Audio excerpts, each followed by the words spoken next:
Hello and welcome to Reform Academy. আমি আজকে আপনাদেরকে নতুন টপিক নিয়ে কথা বলার জন্য এখানে এসেছি। মূলত এই অ্যানেস্থেশিয়া মেশিনের সঙ্গে এসেছি। অ্যানেস্থেশিয়া মেশিনের ধারাবাহিকভাবে আমি আপনাদেরকে পার্ট বাই পার্ট বোঝানোর চেষ্টা করছি। তো আজকে আমি আপনাদেরকে স্কেভেঞ্জিং সিস্টেম নিয়ে একটু কথা বলবো। স্কেভেঞ্জিং সিস্টেমটা আসলে কি এবং কেন ইউজ করা হয়, তো সেটা আসলে আমি দেখানোর আজকে চেষ্টা করব। তার আগে স্কেভেঞ্জিং সিস্টেমটা আসলে স্কেভেঞ্জিং সিস্টেমটা হচ্ছে আমরা যারা অ্যানেস্থেসিওলজিস্ট আছে বা ডক্টর যারা আছে তাদের জন্য মূলত এই স্কেভেঞ্জিং সিস্টেমটা খুব বেশি গুরুত্বপূর্ণ।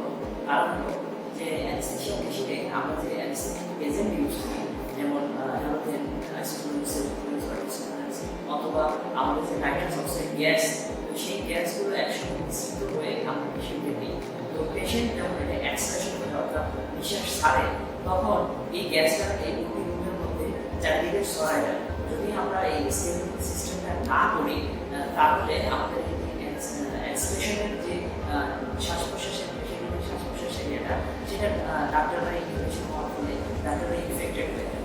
তো এই কারণে বাংলাদেশে খুব একটা বেশি স্কেভেঞ্জিং সিস্টেমটার নামটা খুব বেশি মানে পরিচিত না। কারণ হলো অনেকের মধ্যে জানেনই না যে কেন স্কেভেঞ্জিং সিস্টেমটা ইউজ করা হয়। তো চলুন স্কেভেঞ্জিং সিস্টেমটা আসলে কীরকম বা কীভাবে করতে হয় সেটা আমি আপনাদেরকে দেখে দিচ্ছি।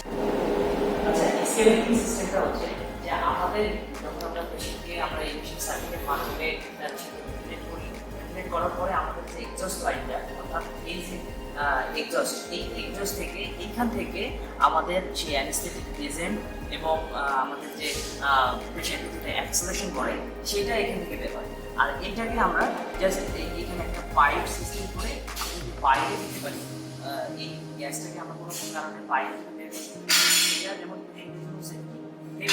যারা ডক্টর আছে, যারা টেকনিশিয়ান আছে বা যারা এখানে এই ওটিতে যারা কাজ করবেন, তাদের জন্য খুবই সেফটি হবে এই স্কেভেঞ্জিং সিস্টেমটা।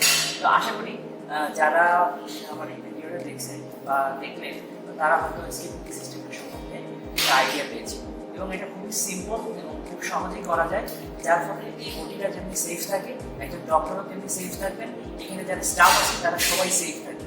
তো আমি সবাইকে আশা করবো যারা এই বায়োমেডিকেল রিলেটেড ফিল্ডে আছেন, তারা অবশ্যই অ্যানেস্থেশিয়া মেশিন ইনস্টল করতে যাবেন, তারা অবশ্যই ডক্টরদেরকে এই স্কেভেঞ্জিং সিস্টেমের সম্বন্ধে বলবেন বা যারা ওখানে আছেন তাদেরকে বলবেন যে যাতে এই স্কেভেঞ্জিং সিস্টেমটা এটা সবখানেই আস্তে আস্তে ধীরে ধীরে চালু হয়। তো থ্যাংক ইউ ফর ওয়াচিং।